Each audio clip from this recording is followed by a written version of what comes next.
Good evening, everyone. I hope you can hear me clearly. Thank you very much for coming today and joining this, either at London Buddhist Vihara or online.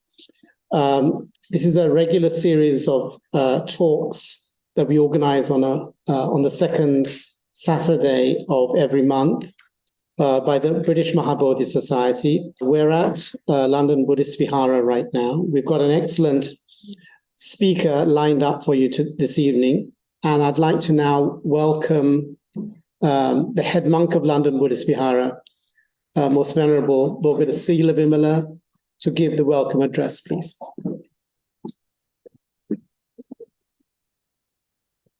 Good evening, everyone. You all are welcome to this monthly Dhamma talk.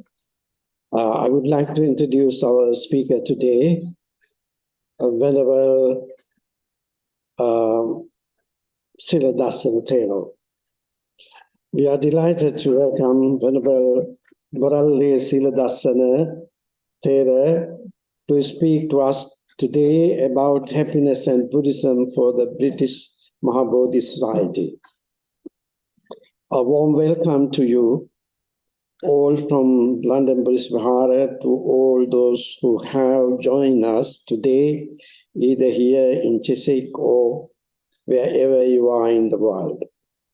Our speaker today, Venerable Seeladassana, was born as Praveen Jayasinghe in Sri Lanka and was educated in Colombo. He then immigrated to the USA, where he graduated in mathematics at Dartmouth College and enjoyed a successful career in investment banking in New York and San Francisco. In his 30s, he decided to become a Buddhist monk and returned to Sri Lanka, where he ordained in 2011. He undertook further study of the Buddha's Vinaya, doctrine and discipline, and spent 6 years in intense meditation practice in Myanmar. Today, Venerable Seeladassana leads the Sihanada International Meditation Community in Sri Lanka, teaches meditation according to the Visuddhimagga tradition.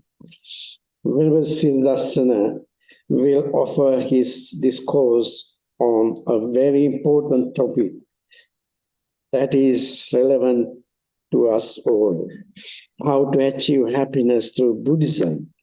We would like to invite him today. Thank you. First of all, I want to pay respect to Venerable Balangoda Seeladassana, Chief Sanghanayaka of Britain and the host Abbot of London Buddhist Vihara. Venerable Sir, thank you for your kind introduction. I ask you and the Sangha permission to speak on the Dhamma today. Secondly, I want to thank Mr. Amal Abeyawardena, the MahaBodhi Society of Britain and the London Buddhist Vihara for inviting me to spend this evening with you. Good evening to everyone from London, and a warm hello to everyone else joining us from other parts of the world. Buddhism and happiness. I think we can all agree that happiness plays an important role in our lives. We work for it, we strive for it. We spend days, months, and years planning for it. Friendships, education, employment, food, music, relationships. They all revolve around our version or opinion of what happiness is. At a macro level, it's quite obvious we spend our lives pursuing happiness. But even at a subtle level, the mind looks for happiness, darts around, searching for objects to entertain itself. If you could just close your eyes for a few seconds and observe your mind right now, you might begin to see it move around while you're listening to me. If you think what I'm saying is interesting, you might begin to think, oh, what is the Bhante going to say next?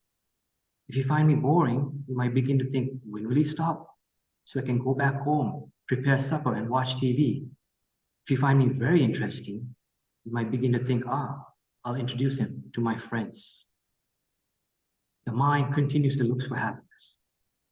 But this is only one side of the coin. There's another side. If you pay attention to your body, sometimes you might notice it move backwards and forwards. Move your neck left or right. Cross and uncross your arms or legs. Why? Well, the mind notices the slight niggles of pain, the stress, and wants to relieve that pain, so it adapts a new posture. So from one side, the mind searches for happiness, and from another side, it continuously runs away from suffering. This search for happiness and running away from suffering continues throughout our lives. The Buddha taught us about happiness. He gave us a lot of information. He understood that objects are a primary cause for happiness. We have visible objects, sound objects, smell, taste, touch, and mental objects. Let's take an example. You watch your little child playing in the snow. That could bring you happiness.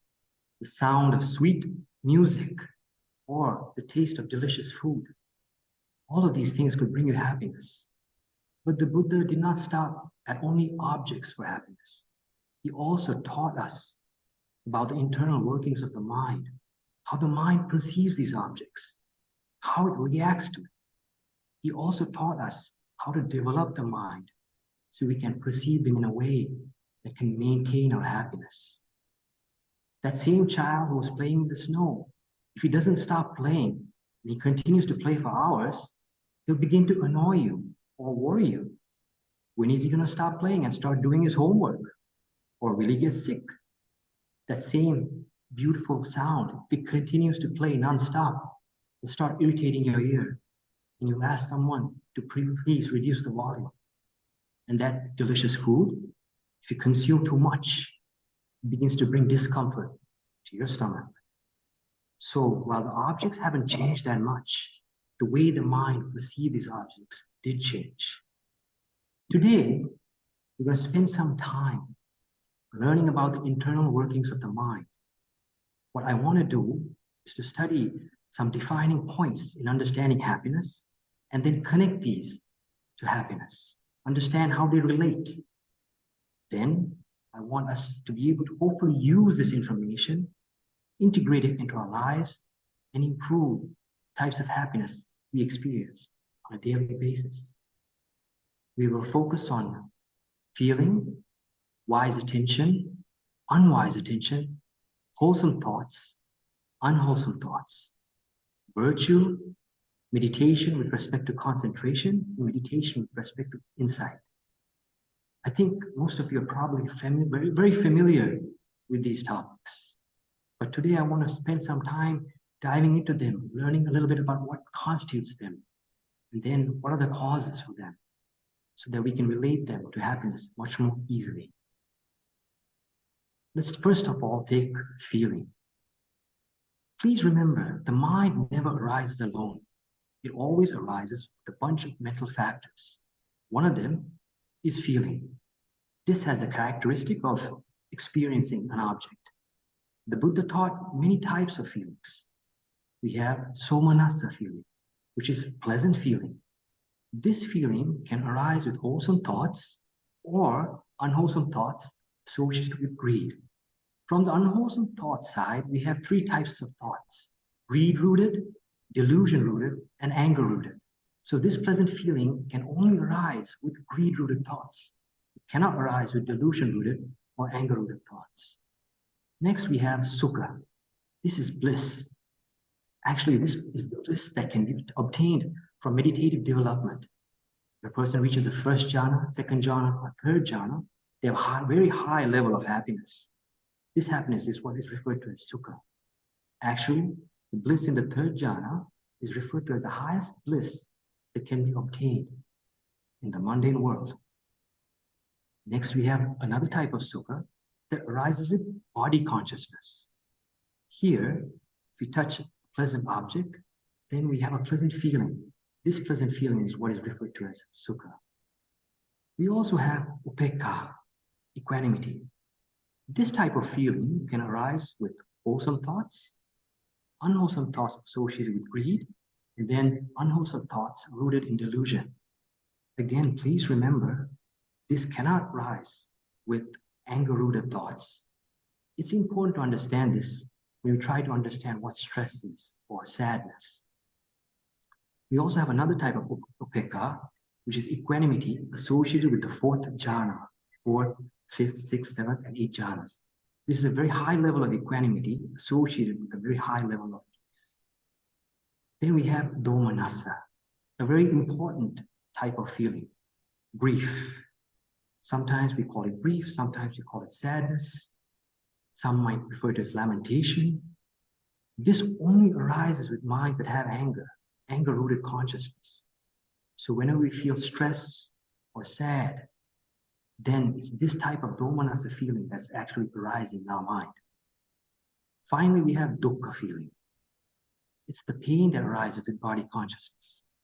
Here, when our body is, for example, pierced with an injection or we fall and hurt ourselves, that painful feeling, that's dukkha vedana. Next, let's discuss wise attention. Wise attention is actually quite important because it acts as one of the primary conditions for wholesome thoughts. In my experiences as a meditation teacher, I found out that sometimes people mistake or misunderstand wise attention, mindfulness, and awareness. These are three different things, and I want to bring some clarity to the differences. Mindfulness is actually a mental factor called sati. It arises in wholesome minds. It arises only in wholesome minds. Wise attention, on the other hand, is a cause for wholesome minds to rise. To understand wise attention, let's take an example of a cognitive process. Here we have the mind door process. When a person lives their life, there's a thought that continuously runs through them. It's called bhavanga, or life continuum. It's a very, very subtle thought. Actually, when you're in very deep sleep, it's the bhavanga mind that arises and perishes. However, when the mind takes an object, this life continuum is interrupted. And what we call a mind door adverting consciousness actually arises. This mind door adverting consciousness takes the new object. It has 12 mental factors. One of them is adhimukha, also known as decision. If the person makes the wise decision, or if a wise decision arises here, then we call this wise attention. And wholesome minds only follow. Unwholesome minds cannot follow. So wise attention is actually a type of decision-making process that can give rise to wholesome thoughts. Mindfulness is actually sati, mental factor, that arises in wholesome thoughts. Then how about awareness? It's very important to understand awareness. Awareness can actually be wholesome or unwholesome. Let me give you an example.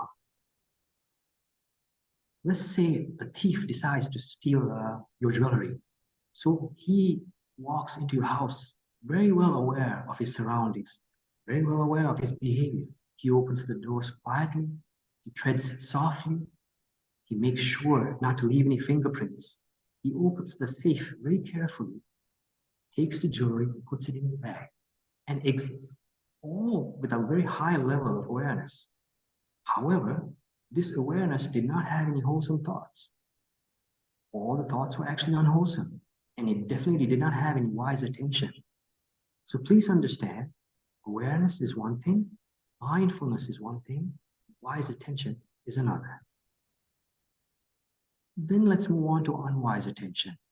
Unwise attention actually plays a similar role as wise attention when you look at the cognitive process, except, of course, the decision is unwise. If there is unwise decision or unwise attention, then only unwholesome thoughts can arise. So this is important to understand. When we have thoughts of anger or stress, that means that one of the primary conditions for that is unwise attention. Next, I want to talk about wholesome thoughts. The Buddha taught many types of wholesome thoughts. Here, what I want to focus on is the constituents. Actually, what makes up these wholesome thoughts? What are the special features of these wholesome thoughts? Here, we have some of the mental factors associated with these wholesome thoughts. These mental factors actually only arise in wholesome thoughts.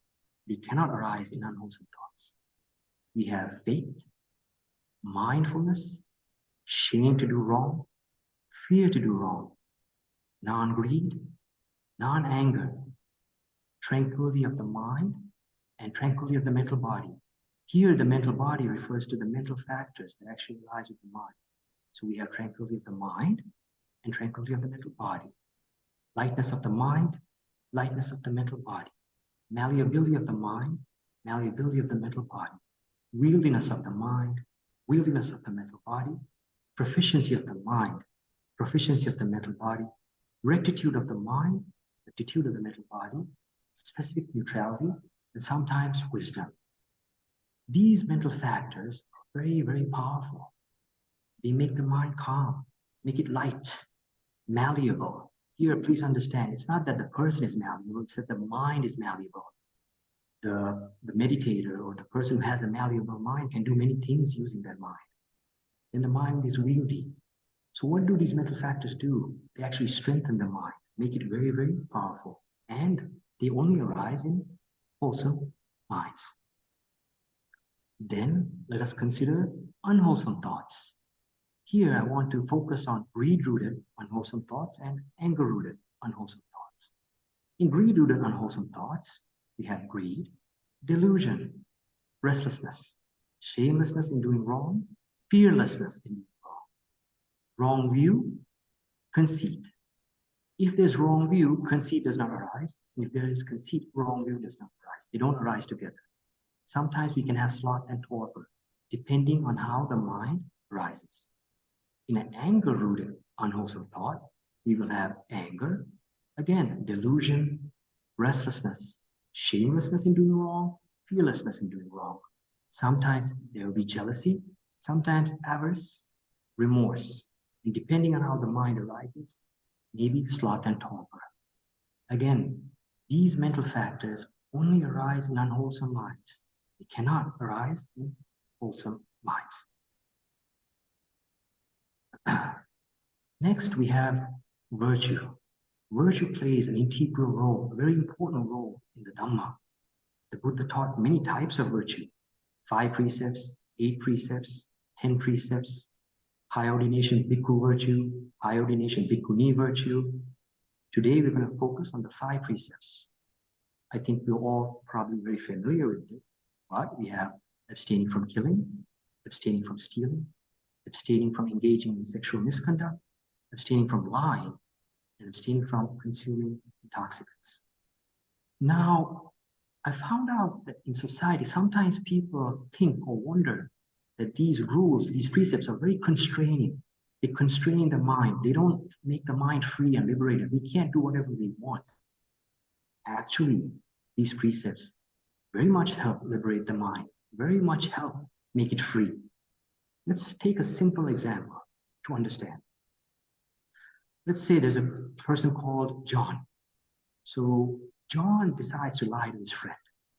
Now, after he finishes lying, what happens is, at a very subtle level, thoughts begin to arise in his mind to make sure his lie is not caught, to make sure his friend or others don't find out that he lied.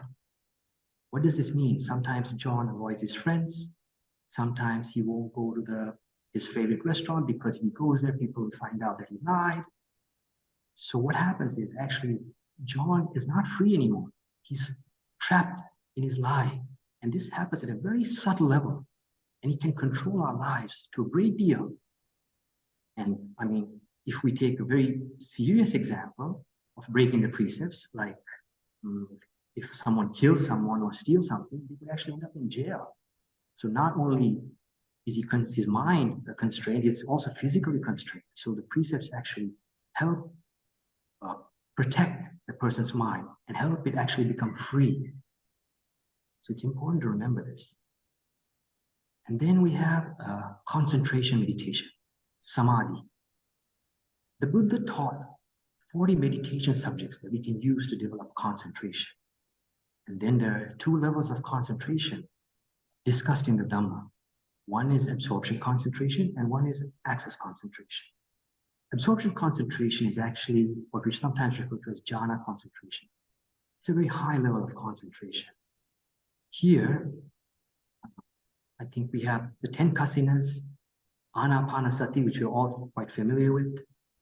Then we have loving kindness, compassion, altruistic joy, equanimity, body, mindfulness of the body, 32 body parts, the 10 foulness meditations, the 4 immaterial jhanas. So altogether we have 30 meditation subjects in which we can achieve absorption concentration. Access concentration is what we call in the neighborhood of absorption concentration. It's near absorption concentration, but it's not absorption concentration. Also, the momentary concentration we have when we do vipassana or insight meditation, this also is referred to as access concentration. Now, again, here, in my experiences, I found out that sometimes people misunderstand concentration. We have to remember the Buddha taught right concentration, samma samadhi. So does that mean that there's something called wrong concentration? Well, actually there is. To understand, let's take an example. Let's say there's a rifleman and he goes to the shooting range to practice his shooting. At that point, he's very well focused on the target. He knows where his finger is on the trigger. The rifle is resting quite nicely on his shoulder. Someone might say he's very well concentrated. However, this type of concentration is not what we call right concentration. Here, the thoughts that arise in his mind are unwholesome. In the Dhamma, wrong concentration is described as we have a mental factor called vitakka, or initial application. What it does is it keeps the mind on one object. Vitakka and the other mental factors that arise in that mind prevent the mind going towards another object. So what ends up happening is it appears that the person has concentration. It appears he has one-pointedness. However, this is not what we call right concentration. In right concentration, there is no stress. There's no need to force the mind onto an object. Once the mental factors, the dhammas associated with concentration become stronger and stronger, the mind automatically stays in that object, immersed in the object. And it's quite peaceful and tranquil. There is no stress, there's no force. Next, we have vipassana, or insight meditation. Vipassana is the discernment of ultimate reality in several ways. I mean, it's very deep and very vast. And we're not going to go into how to do vipassana. What we are going to do is try to understand some of the effects of vipassana. One of the primary effects is that 4 noble truths become clearer and clearer when a person progresses through vipassana. Here, the 4 noble truths are the noble truth of suffering, the noble truth of the origin of suffering, the noble truth of the cessation of suffering, and the noble truth of the path leading to the cessation of suffering. How does it become clear? Well, what happens is actually the 5 aggregates of clinging become clear. Dependent origination, which matches with the second noble truth, becomes clear. While the person may have not attained Nibbana, his understanding of the 5 aggregates, cause effect, makes his understanding of Nibbana clearer and clearer. And of course, the path to Nibbana becomes clearer and clearer. Then, Vipassana also helps increase wisdom. Insight meditation helps increase mindfulness. It reduces stress, greed, and other unwholesome thoughts. Actually, the defilements are suppressed by what we call substitution of opposites. Here, the wisdom and other mental factors that arise because of the development of Vipassana suppress the defilements. Here, suppress does not mean that we have defilements and they're kind of pushed down. No, what it means is that defilements don't arise in this person's mind. The wisdom and other mental factors don't allow it to arise. Also, finally, the respective defilements are eradicated by the respective patchittas. Sotapanna patchitta, Sakadagami patchitta, Anagami patchitta, Malaha patchitta. the respective defilements and eradicate. So now we've studied a little bit about these defining factors of happiness. Now what I want to do is connect them with happiness, relate them to happiness, sometimes directly, sometimes indirectly. Of course, out of this, feeling is the easy one. Pleasant feeling is usually what we recognize as happiness. Pleasant feeling is what we sometimes think, now I'm very happy. Then we have minds of high concentration, which have equanimity, such as the fourth jhana. Here, the equanimity is associated with a high level of peace. Because this peace and this equanimity is very high, it's very pleasant to the person, even though there is no pleasant feeling. So this type of concentration is also referred to as type of happiness. And sometimes when a person is not sad, absence of grief, this too is a type of happiness. Absence of suffering is a type of happiness.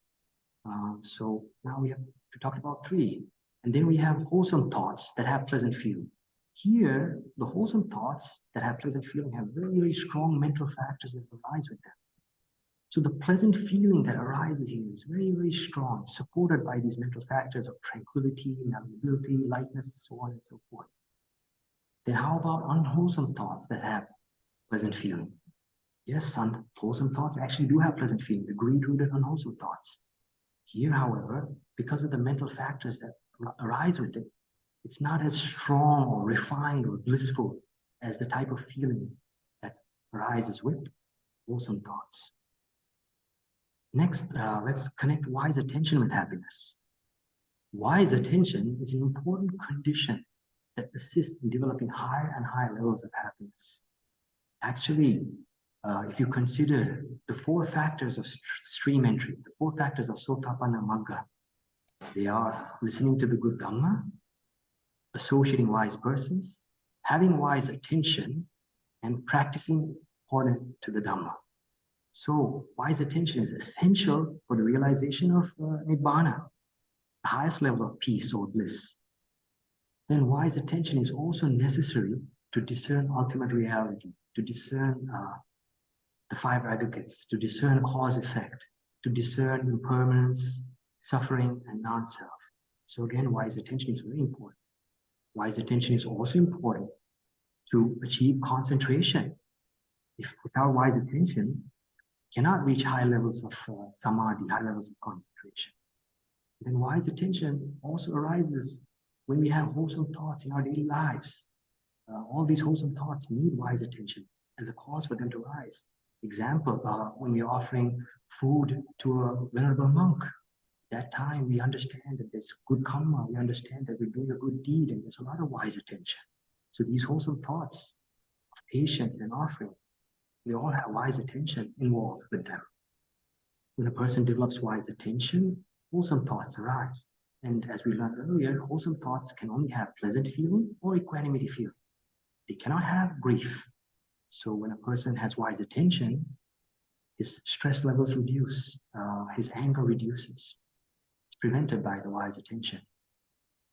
Wise attention also helps increase mindfulness and wisdom. Mindfulness and wisdom actually help protect the mind, help make it stronger, prevent it from deteriorating. For example, it promotes wholesome thoughts and it prevents unwholesome thoughts from arising. Finally, wise attention is a cause for wise attention. If you remember the example I showed you earlier, wise attention only lasts one moment. How does it happen? What happens is a person practices wise attention for long periods of time, and then these act as a cause for future wise attention to arise. Then how about unwise attention? How do we connect this to happiness? Well, unwise attention eventually leads to painful results and birth in woeful destinations. Unwise attention can lead to pleasure and greed-associated thoughts. However, remember, this pleasure is weaker and it's not as strong because of the unwholesome mental factors that arise. Also, unwise attention can lead to stress or grief. It's a primary condition for anger-associated thoughts to arise. Finally, unwise attention can lead to unwise attention, which means it can lead to increased levels of craving and increased levels of anger, which is not healthy, as we can all understand. Wholesome thoughts. Wholesome thoughts can only have feelings of pleasure or equanimity. So again, a direct connection with happiness.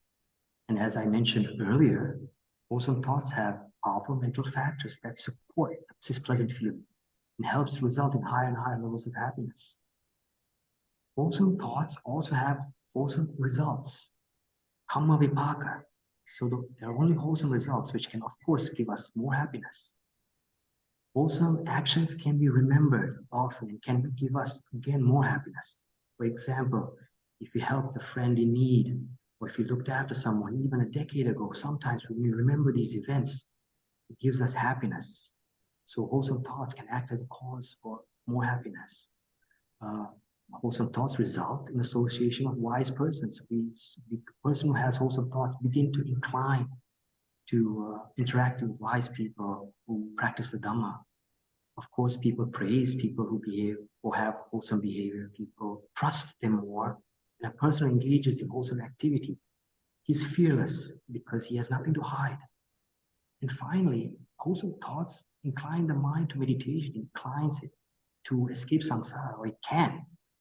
Example, in Sri Lanka, we have many ceremonies where we do offerings to the Buddha. We have many offerings to the Sangha. These are wonderful, wholesome activities where many of us aspire for Nibbana. So what does happen? What happens is that this type of aspiration leads to the person to meditate in future lives. Why? Because meditation is necessary for the attainment of Nibbana. So then they meditate and they can maybe one day escape samsara. So wholesome thoughts are very, very important in the practice of the Dhamma. Unwholesome thoughts. Well, pleasant feeling arises as a greed, associated, and unwholesome thoughts. We know that. We have this type of pleasant feeling often in our lives. However, it's not as blissful, and it's more gross than the pleasant thoughts, pleasant feelings that arise in wholesome thoughts. Why? As I explained earlier, the mental factors are more detrimental to the mind. Then, the result of unwholesome thoughts are unpleasant results. So even though we have unwholesome thoughts and we might have some pleasure now, results later will be unpleasant. It can also be the cause of future stress. It can lead to increased craving. Sometimes we engage in dangerous activities to satisfy our craving. Sometimes we can have remorse. Bondage to samsara increases. Increased unwise attention, and of course they're blameworthy. So unwholesome thoughts are very dangerous. As we're going through this, you might begin to understand that each of these factors are kind of connected to each other. This is one of the beautiful factors of the Dhamma. Each of them is actually interconnected. And once we begin to understand one, we can begin to understand the other. And things become clearer and clearer. So it's one of the lovelier, wonderful aspects. Of course, the Dhamma as a whole is wonderful, but I personally enjoyed this part a lot. Then we talk about Sila. Practicing virtue will help increase wise attention. Of course, when we're going to kill an animal and we think, oh, I've taken the 5 precepts, I'm not going to kill the animal, then we have wise attention. Practicing virtue will increase wholesome thoughts. Also, a person who practices virtue, this virtue strengthens his good deeds. So if he engages in offerings of dana or generosity, engages in patience, emphasizes and makes these deeds much, much stronger. It leads to birth in good destinations, which of course can result in happiness. It's a necessary base for developing concentration and insight to realizing Nibbana. Without virtue, you cannot realize Nibbana. And of course, it's praised by the wise, and the person who practices virtue does not have remorse, he's not blamed by others, so on and so forth. How about concentration then? Concentration, practicing concentration can give immediate results of high bliss. The person who reaches access concentration or absorption concentration, very, very powerful, pleasant feelings, or sukha rather, arises in the mind, bliss, okay, with absorption concentration. Then, of course, practicing high concentration will suppress greed, anger, and delusion. It'll improve also the way sometimes people address stressful situations. I found out that some of my students who follow the lay life, they say that they are more patient and they can react differently to stressful situations after practicing meditation. Of course, concentration increases wise attention and wisdom. There's increased peace in non-meditative periods. Person practices concentration, and after that, he might not be practicing meditation, but still that level of peace can continue throughout a large portion of his day. Of course, concentration can also result in rebirth in the pleasant realms, the Brahma or Deva realms. And then we have insight meditation. Practicing insight will result in the highest bliss, Nibbana. However, even the practice of Vipassana, the practice of insight, has many, many levels of happiness, many, many higher levels of happiness. First of all, let's understand some of the stages of purification involved in insight meditation. We have purification of view, purification by removal of doubt, purification by knowledge and vision of what is and what is not the way, purification by knowledge and vision of the way, and then purification by knowledge and vision. The last one actually incorporates the four respective pachittas in the first four stages of the development towards the stage. At each of these stages, different defilements are actually suppressed. And because of this, and of course, the increased wisdom and the increased strength of the mental factors, the wholesome mental factors, the mind can experience, again, higher and higher levels of happiness. With respect to the suppressing defilements, an example would be that the 20 wrong views are suppressed when a person attains purification of view.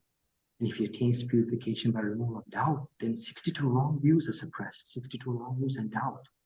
And of course, as the person progresses and the wisdom increases, more and more defilements are suppressed. If a person attains Nibbana, realizes Nibbana, then of course, at each of these stages, defilements are eradicated.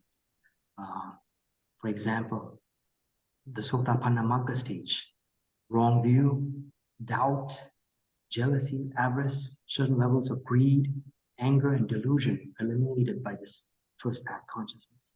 Another way to understand is that perception of permanence, perception of self. This is another example of the types of perceptions that are eliminated at the first pachitta. So now what we've done is we've kind of understood the defining factors of happiness. We've connected it. And now it's time to kind of analyze and understand how we can maybe incorporate some of these things into our lives. Here we have a roadmap to happiness. If we engage in unwholesome thoughts, yes, there is pleasure. However, unwise attention increases. And this pleasure is pleasure that's associated in greed-rooted thoughts. Unwise attention can lead to stress. Of course, it will lead to birth in unpleasant destinations, and it can have unpleasant results. So while there is a type of pleasure that's there, later on, as time passes by, we will have to encounter unpleasant results. On the other side, we have the practice of wholesome thoughts, or virtue, or concentration and insight. And if we continue, we can even realize Nibbana. And if we don't, still our pleasure or equanimity becomes stronger and stronger. Wholesome thoughts increase, wise attention increases, it leads to birth in pleasant destinations, and of course, pleasant results. So we have this roadmap to happiness that we can gather from the Dhamma. We can understand that we can use it wisely to hopefully increase our levels of happiness. Again, there are varying levels of happiness and types of happiness we've discussed. Of course, all of you can't decide to become a monk and wear a robe like me, but it doesn't mean that we cannot incorporate some of these things into our lives and increase our levels of happiness.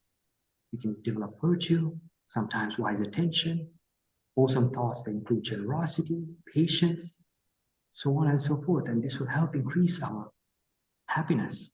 And of course, if you have more time, you have more effort, then you can incorporate meditation into your life. and increase your happiness through that. Now, this Venerable went through a discourse about Buddhism and happiness, but the Buddha talks about suffering a lot. So there's a question here. If there is happiness, why did the Buddha say that the 5 aggregates are suffering? I'm sure all of you, or many of you, have this question on your mind. Well, the mind is always impermanent. All types of happiness associated with the mind don't last. The minds continuously perish. Therefore, they are suffering. It's the reason, actually, or one of the reasons, that at the beginning of our conversation or discussion, your mind darted around looking for happiness. Because happiness continues to be temporary. However, we still do have a permanent type of happiness, which is called nibbana, peace. So while the Buddha taught the path towards the cessation of suffering, he also, of course, recognized happiness. He recognized pleasant feeling. He understood it. And he incorporated it so that we can still experience happiness while we practice the Dhamma towards Nibbana. Again, another question. If this happiness we discussed ends in suffering, why should we try to attain it? Well, if we practice the Dhamma correctly, some of the byproducts are happiness and peace. And of course, it's better than having grief or sadness in our lives. Finally, is it correct to assume that we can be happy while we practice towards achieving the permanent peace of Nibbana? Yes, the path to Nibbana is blissful, and the ultimate goal of Nibbana is also blissful. I think it's actually quite wonderful. I'm seated here in Sri Lanka, and I have all these people joining from different parts of the world, especially London. And we're all here on a collective basis to understand the Dhamma. I think it's important to understand there's so many things going on in the world, but we can still join together, talk about peace and happiness. And this is one of the wonderful things about the Buddha's teachings. It provides present happiness. He teaches future happiness. And he also teaches the permanent bliss of Nibbana. So I hope that each and every one of you can use this information and slowly travel this path and gain higher and higher levels of happiness until you one day attain Nibbana and escape all suffering. Thank you. Bhante, thank you very much. And I hope that you can relax. So that was really a very wonderful talk. I'm sure that there are people out there who'd like to raise a question or two. And I hope you'll be able to answer them, please. Bhante, if I could just ask you a question whilst we're waiting for others to join us. So the interesting thing about your own personal journey in Buddhism, Bhante, was that many monks who ordain as Buddhist monks start off, especially from Sri Lanka, at a very young age. In your case, you waited until I think your early middle age, perhaps, to leave a lay life as a successful investment banker in America, and approach Buddhism as an ordained person. So one can only presume that that was quite a life-changing experience, a life-changing decision that you chose to make. And was it really to do with happiness that made you to make that change? Yeah, so thank you, Amal, for the question. I think, well, to be honest, I had a very wonderful life. I was lucky. I had a good education in Sri Lanka. I had a good education in the US, and I was blessed with some of these things. And of course, working on Wall Street, of course, gave me a lot of happiness in the greed-rooted side. I pursued all types of happiness. Actually, it was I guess you might even call it my hobby. But from another side, what I began to realize was that this type of happiness that I was pursuing, I was looking for, wasn't very peaceful. It wasn't very stable, And it wasn't very enriching, actually. I needed something more meaningful in my life, because I came to a point where, I mean, I could live the rest of my life like this, but what would be the point of it? So at that time, of course, a bunch of ideas went through my mind. And one of them was to try out the Dhamma, test it, and see whether there's something here that could give me happiness. I mean, if you look at our Buddha, the prince, before he became Buddha, when he was Bodhisattva, he was Prince Siddhartha, and he had a lot of happiness, he had 3 palaces, he had many people to serve him. I mean, he was a prince, a king, and of course, it's a lot different than being a king now. There was a lot more leeway for him to enjoy all the pleasures he had, but he still chose this path. Of course, I'm not comparing myself, but I believe that if such a person could choose such a path, there must be something here for me to follow, for me to look forward to. So I started this journey, and actually, it's amazingly blissful. It's amazingly happy. It's difficult. At the beginning, it's very difficult. And not eating food, or not taking money, not touching money, not listening to music. Of course, all these things are things you have to adjust to. But it's something that goes hand in hand. You from one side, you begin to adjust, and from another side, because you adjust, you begin to experience these new levels of happiness that the Buddha taught. So, but yeah, I hope that answers your question. I would like to invite Navam, who's joined us, please, on the Zoom call. Navam, please go ahead and ask your question. Thank you very much, and also thank you, Bhante, for an amazing discourse that I really enjoyed. I had a clarification question to ask you on the topic of wise attention, and you talked about the arresting bhavanga, and then the immediate sort of wise attention thought that arises before the wholesome minds that happen after. Is that wise attention thought a conscious decision that you make intentionally, or is that something that happens unconsciously because these are very, very short periods of time? And how do you consciously make that distinction, if it is a conscious? Well, that's a wonderful question, actually. I think this is something a lot of people think about and wonder. So first of all, when we look at the Dhamma, we have to understand that all of the 5 aggregates are causes and effects. So even though we think that there's a being, even though we think that there's a person, actually, it's a bunch of causes and effects that give us these types of results. So, for example, let's take a person who has wise attention. How did he get this wise attention?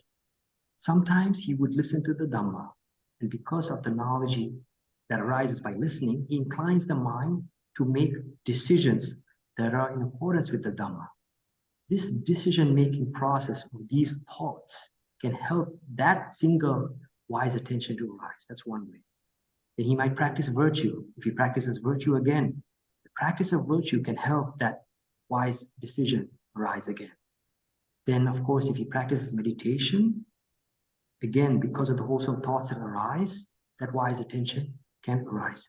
So throughout the Dhamma, we have all these causes that in the end start giving this wise attention the conditions to arise.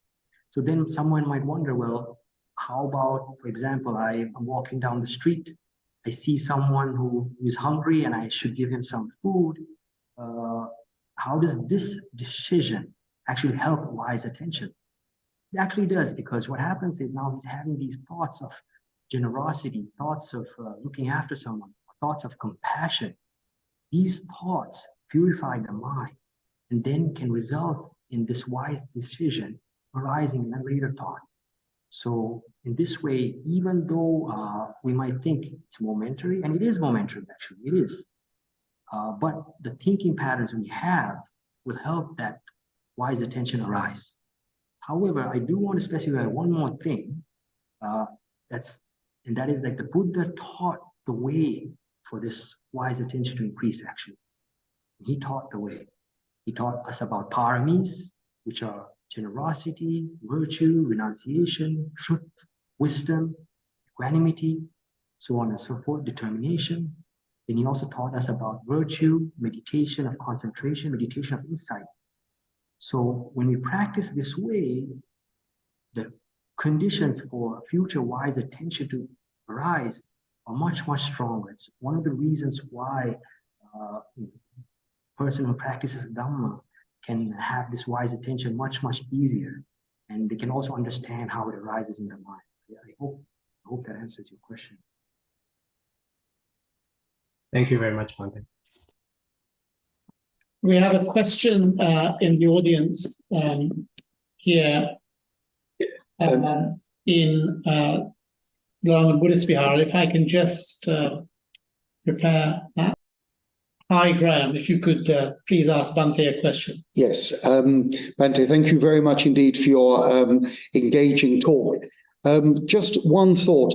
When we talk about happiness, to desire happiness, that could be interpreted as sounding a little bit selfish, perhaps, in a way. We can desire happiness for others, but desiring it for ourselves, how is that? And I suppose when we think also of the descriptions of higher meditative states, we notice that those factors which can seem like happiness, joy and bliss, sort of fade away. So is happiness a sort of intermediate destination rather than a final one? Right. So there are a couple of questions there. I think, first of all, let's talk about the desire for happiness. The desire for happiness, first of all, we have to understand how we define desire. Desire can be desire without greed. If there's desire without greed, then you can avoid the selfish side. That's just one thing. But let's just try to dig in a little bit more and understand more about the happiness, what we call desire for happiness. For example, let's say I want to be happy, and I think it's actually selfish. But what happens is when a person actually begins to generate the correct type of happiness, the happiness based on wholesome thoughts, what happens is actually his selfishness begins to reduce. He actually begins to care more about others. There's more compassion, and there's more happiness when other people are happy. There's also more mudita or altruistic joy. So all these things actually happen. If you try to get that correct type of happiness, then it actually doesn't contain the selfish side. So I guess that's one type of thing to understand. Of course, if you go after the greed-rooted happiness, then there's a lot of selfishness, because you destroy anybody or anything to achieve that type of happiness. So I hope that gives you some clarity on that. And then the second question was about the jhanas and about the higher bliss and the joy. Yes, so what happens is, yes, this joy or this bliss doesn't last. It lasts a mind moment. It only lasts a mind moment. The thing with jhanas is that differ from other thoughts is that there can be millions of jhanas continuously arising and perishing. While if you take a normal mind process, it's only 7 jhanas or 7 mind thoughts before it goes back into either registration consciousness or Balanga. So there's this one side of the jhana that there can be many, many thoughts, and it's very, very blissful. Now, what happens is there are 2 things that can happen. Of course, the person can be stuck in the jhana and can think, okay, this is it. This is what I want in my life. Just be happy with jhanas for the rest of my life, and I'll be content. Now, this is not what the Buddha taught. What the Buddha taught was you can use this jhana or the access concentration of the jhana to start vipassana, to discern mentality and materiality. Actually, one of the ways to start vipassana for what we call a personal practice is serenity is to start discerning the mental factors of the jhana. So, for instance, if it's first jhana, then they will start discerning vitaka, which is initial application, vichara, sustained application, so on and so forth. So, piti, sukha, ekagrata. So, when he starts doing that, his knowledge begins to increase, and he can discern the other mental factors and start doing materiality as well. So, if we decide to stop at the jhanas, well, then we're actually kind of being stuck in the sense of our journey towards nibbana.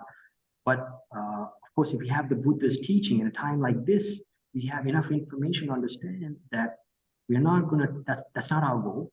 Our goal is to use that concentration to discern mentality and materiality, causes and effects, and proceed ahead. And I think there's one other thing I want to point out here.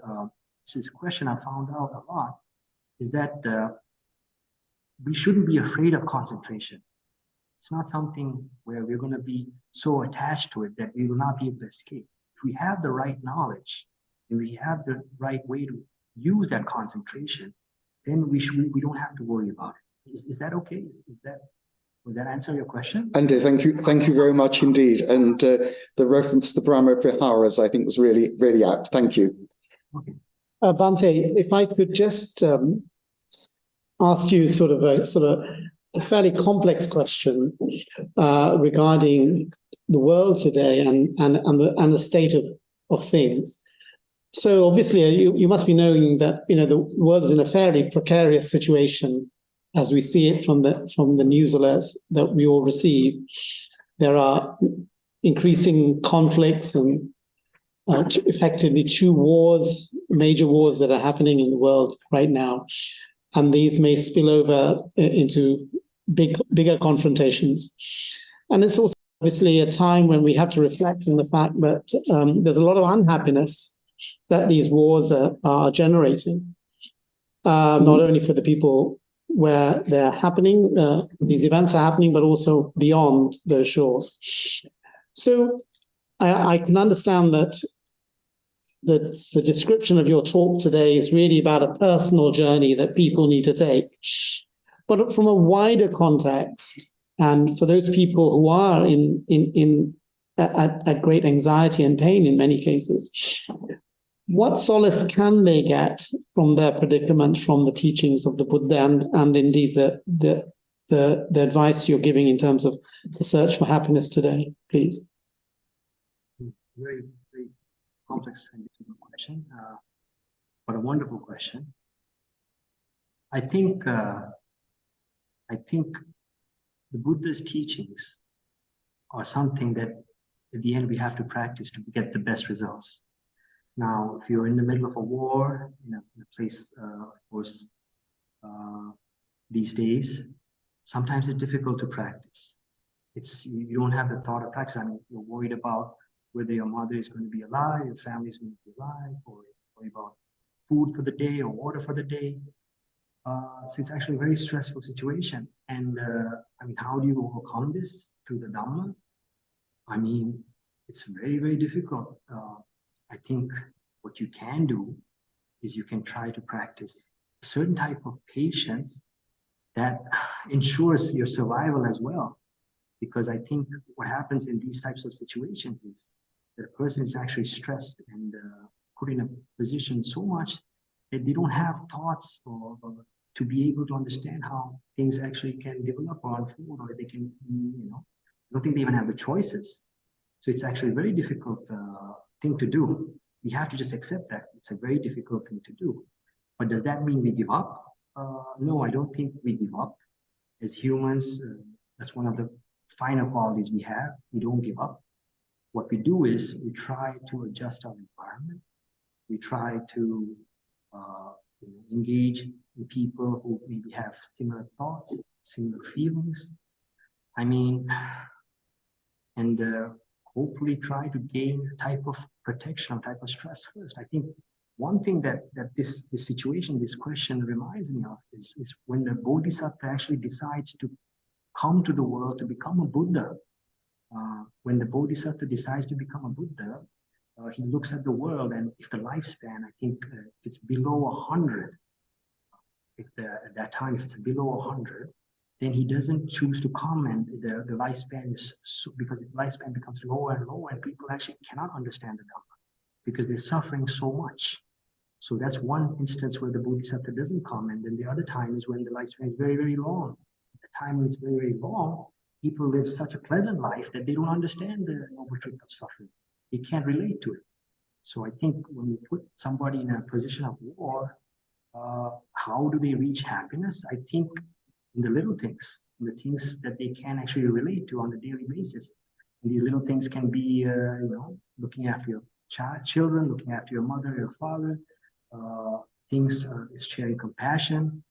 I mean, at the end of the day, we have to always remember Buddha taught hatred will never solve hatred. It never can, because the mind, the hateful mind, actually harms itself first. The hateful mind harms itself first. And something that we have to kind of navigate. I cannot give you a direct answer to this question because, to be honest, it's a very difficult question, and I'm not in a position to understand or relate to the types of suffering these people are going through. It's just too much. I hope that gives you a partial answer. Yes, thank you, Bhante. I have a follow-up question. If I could just ask probably our last question today.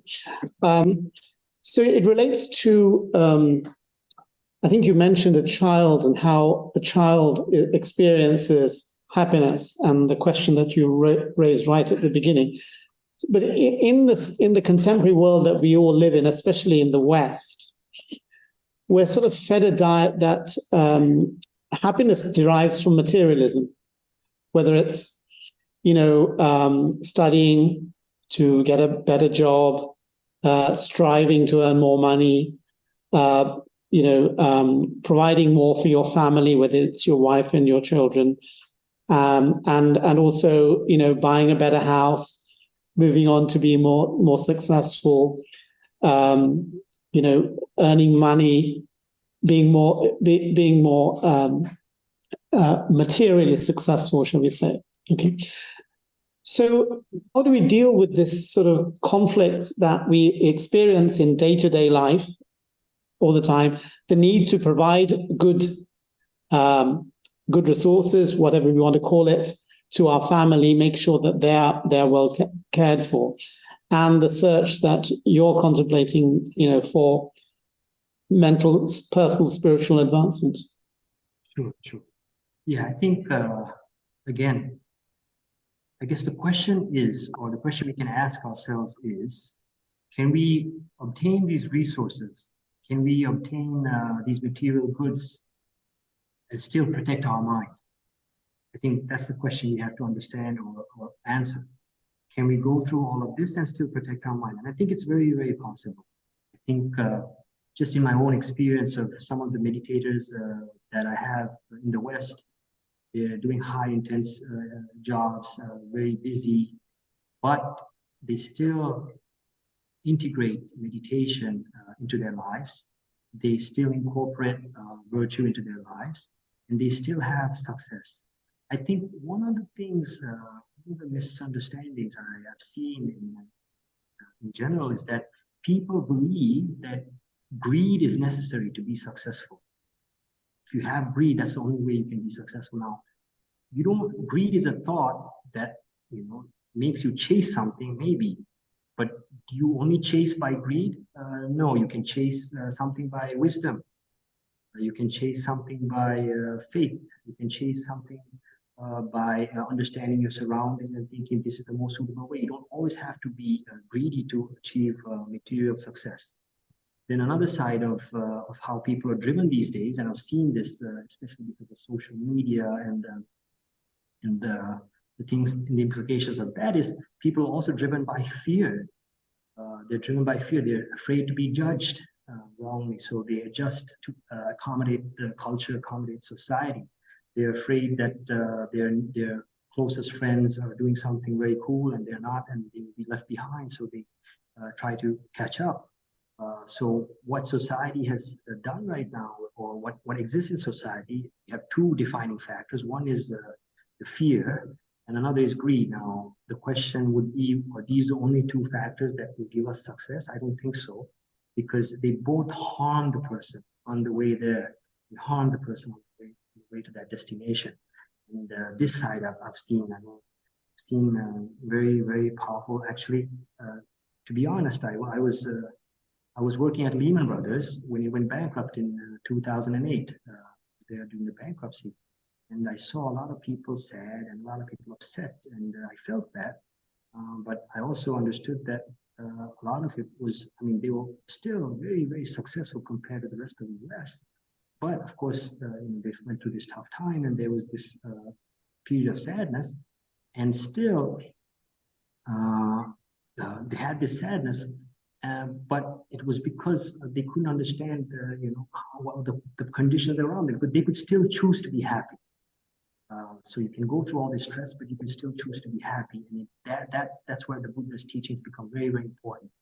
Because at the end, we have to understand that our mind defines how we perceive the world. And if you have the space, if you have the ability, then you can do that to your mind, develop it, and still go provide for your family, provide for your loved ones, without the greed and without the fear. Well, Venerable Seeladassana would like to ask a question. Venerable, here we know in Buddhism, suffering can be overcome by transforming our mind or transcending. Both ways are traced in Buddhist meditation. We can transform our mind through the meditation, and also we can transcend our mind for ultimate happiness. So in the West, a lot of people practice mindfulness for two reasons, especially as stress reduction. They practice mindfulness, and as cognitive therapy, they practice mindfulness. You has said that wise consideration, a couple of times you highlighted that wise consideration is useful to overcome this, to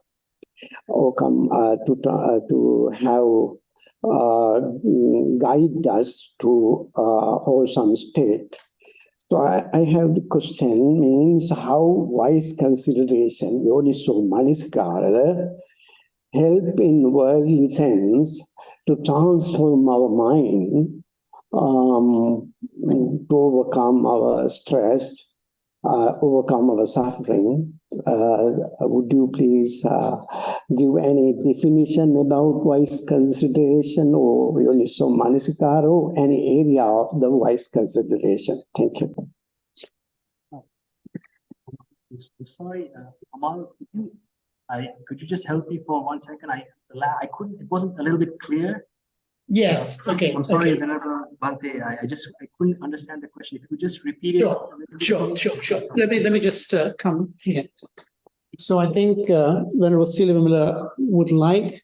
I think you mentioned wise consideration in your presentation, and I think he wanted a more sort of actual examples of how wise consideration can impact on the pursuit of happiness. Is that?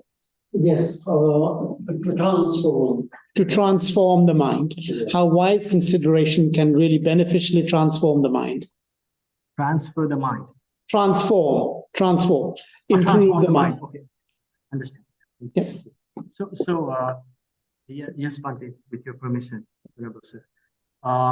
So let's take an example of wise attention, and let's see how it evolves. For example, and I think the Venerable Bhante also talked about meditation.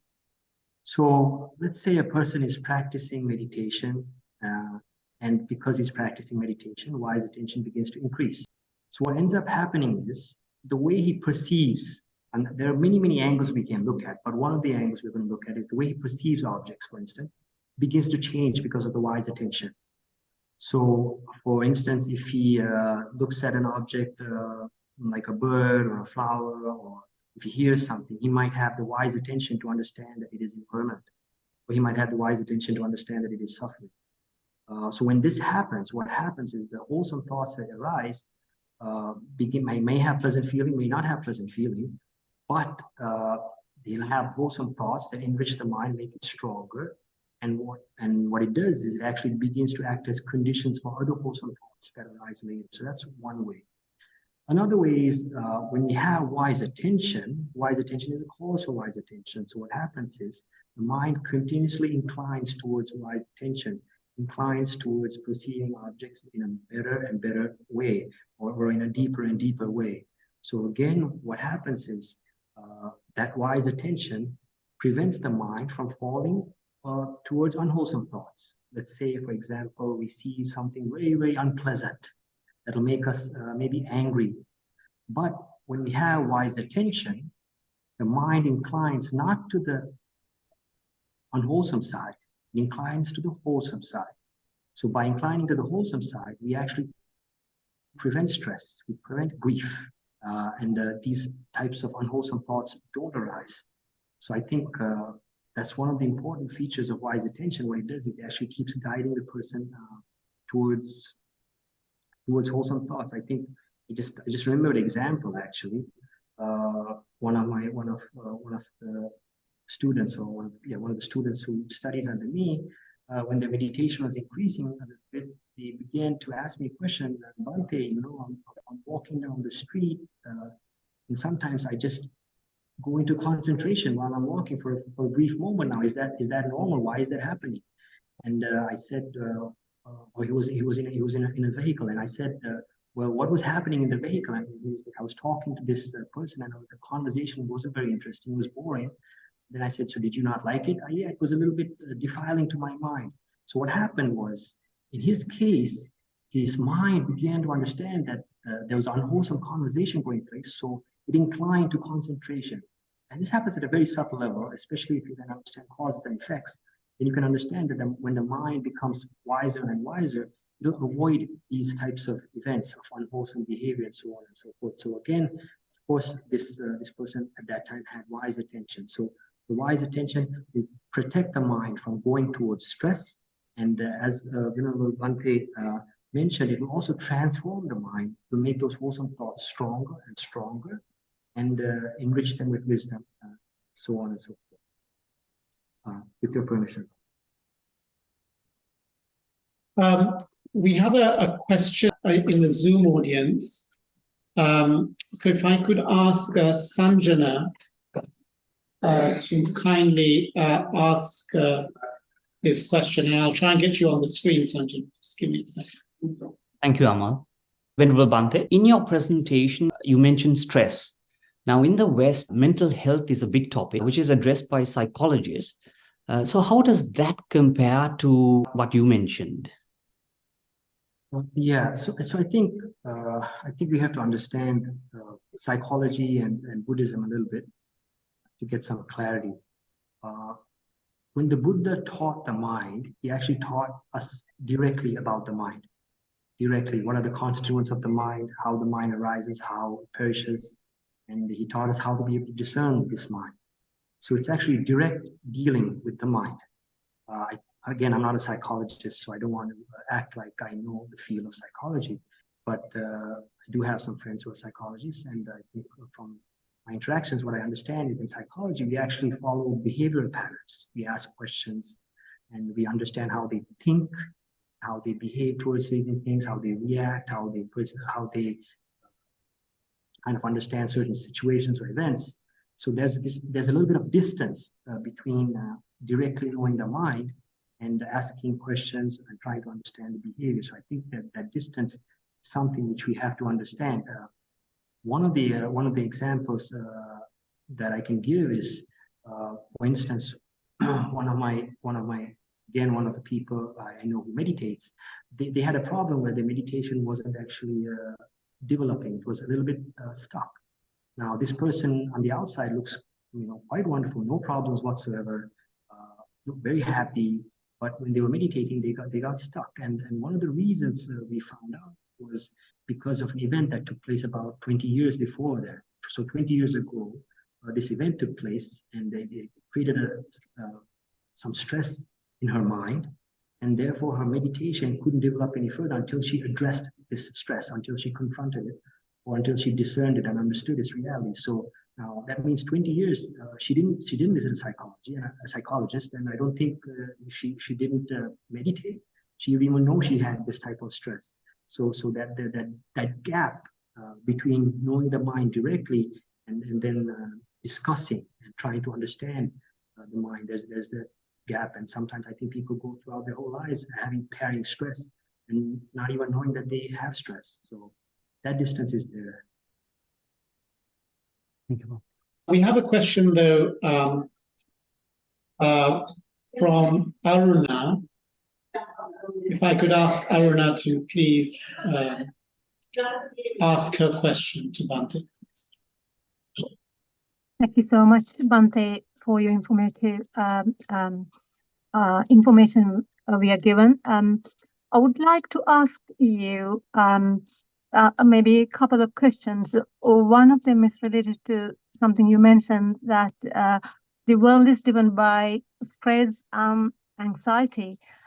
Can you give us some maybe tips how we can manage the anxiety according to Buddhism?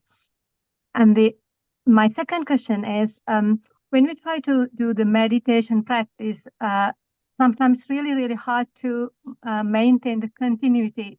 So it's like we lose some kind of maybe like encouragement to continue. Can you give us some maybe a few tips as laypersons? How can we practice this in our life, lay life place? Thank you so much. I'm sorry, could you, the first question, if I couldn't hear clearly, I'm sorry. Yeah, the first question is, can you give us some tips how we can manage the anxiety? Because you said the world is driven by the greed and anxiety. So, yes. Yeah, thank you so much. I think one of the things we can understand when we look at history, of mankind, and we look at human behavior over the hundreds or 200s or 300s of years, is that we always adapt, we always adjust. And that's one of the features that humans have. And at that time, we have resources to adjust. I think the first thing we have to understand is we have to accept that we have to adjust. We have to accept that we have to change. I think as Sanjana also mentioned about mental health or mental wellness, this topic is beginning to become more and more pronounced in society. So I think we are starting those steps to understanding that this is something we need to address, something very, very important. And so I think that's the beginning. But we cannot stop there. We have to understand that how are we going to address this? Of course, we have to be more compassionate. We have to be more kind. We have to be more patient. We have to understand the benefits of these activities. We have to understand the disadvantages of like instilling anger or instilling fear or instilling greed. So it really, really boils down to individuals. And of course, we can have leaders of society help guide these individuals, help them move towards these types of patterns. But what is society? What is the world? It's individuals. Individuals make up society. Individuals make up the world. So each of us have a responsibility to try to change society. I think it was Margaret Mead who once said, never doubt small groups' ability to change the world, because it's only a small group that actually ever has changed the world. So yeah, I think it's very, very important that we begin to become responsible and we begin to spread this type of information and knowledge, because if we don't, I think we might end up in a direction that's not very, very good or very stable for mankind. But I think humans adjust. So at least the next 50, 100 years, I think we'll come up with a plan to do so. With respect to meditation, I think your question was about tips for meditation. I think one of the most important tips is if you look at the Buddha's teachings, the Buddha said find a good teacher. Find a good teacher. So I think having a good teacher is very, very important for meditation. I think there are many experiences that happen through meditation that we sometimes don't understand. Sometimes people might have concentration and they don't know they have concentration. Sometimes people might not have concentration but believe they have concentration. So I think we have to kind of educate ourselves a little bit. And I think that's one of the tips. If I don't know a person, I would advise. Of course, if I knew you better, if we discussed more, then I could understand you more and understand how you think or how you meditate, so on and so forth, and give you more specific answer.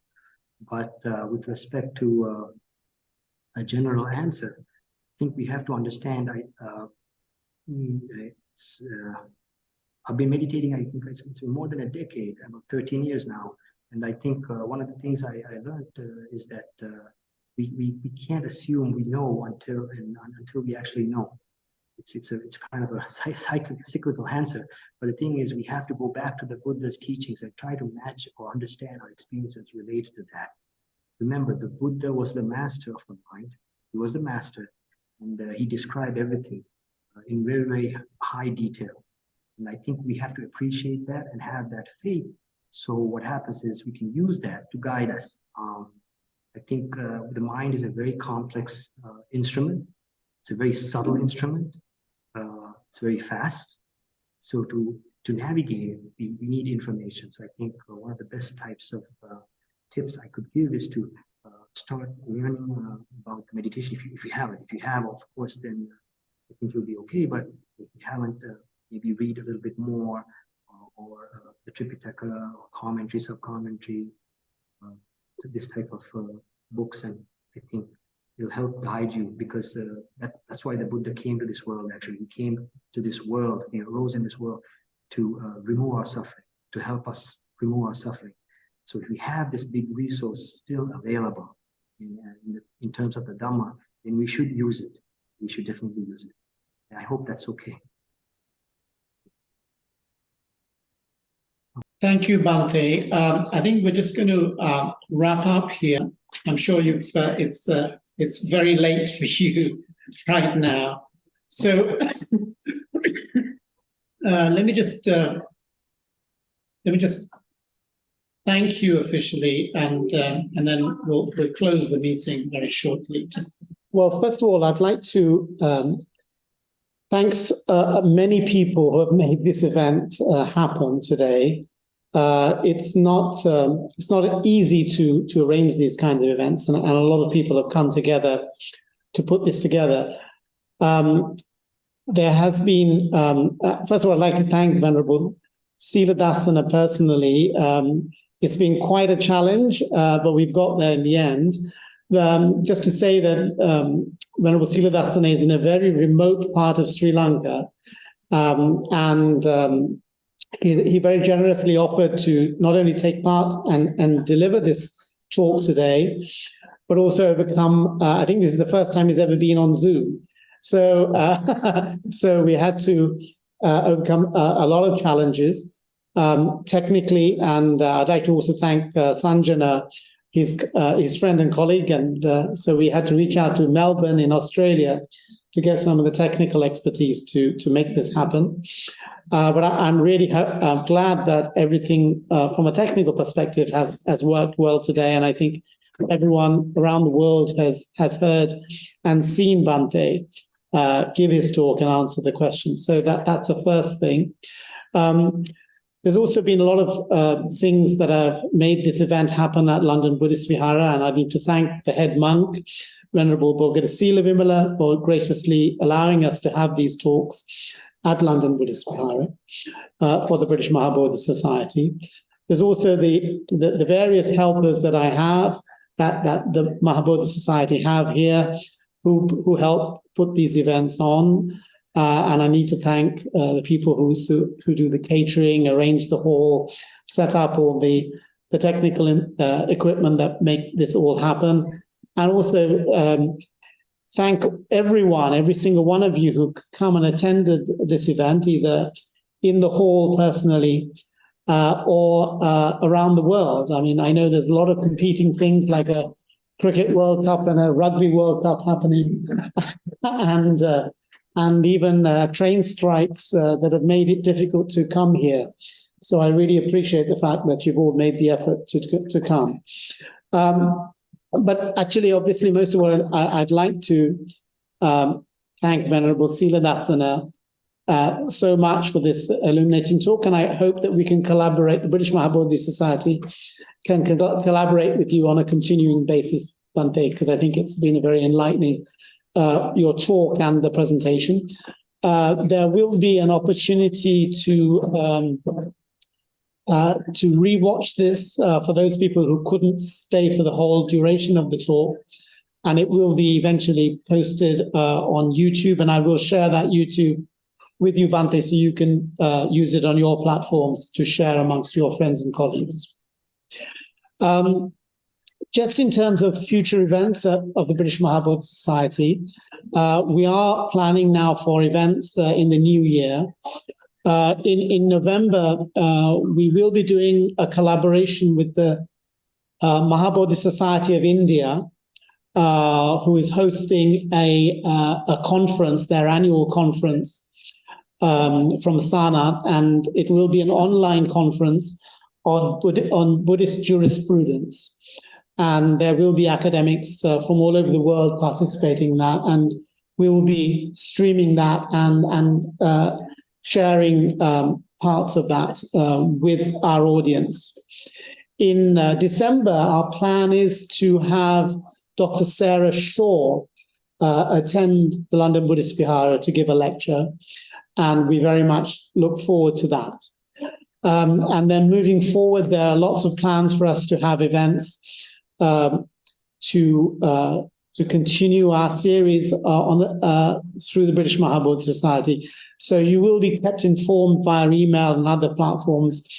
We will also be launching things like our Facebook channel has just been launched, and we will be launching a Twitter or X platform, as well as probably Instagram in the near future. And there's obviously our YouTube channel as well. In closing, I'd like to thank the trustees of the Anagarika Dhammapala Trust, who have very graciously reinvigorated the British MahaBodhi Society, in particular Sudhammika Hevritana, Singha Ratnatunga, and Rajiv Hevritana. And I'd like to thank my co-colleagues here in London at the British MahaBodhi Society, Dr. Nihal Veerasena and Sudanta Abekun in supporting the events that we're putting together this year. So thank you very much for joining us, and hope to see you soon. Thank you.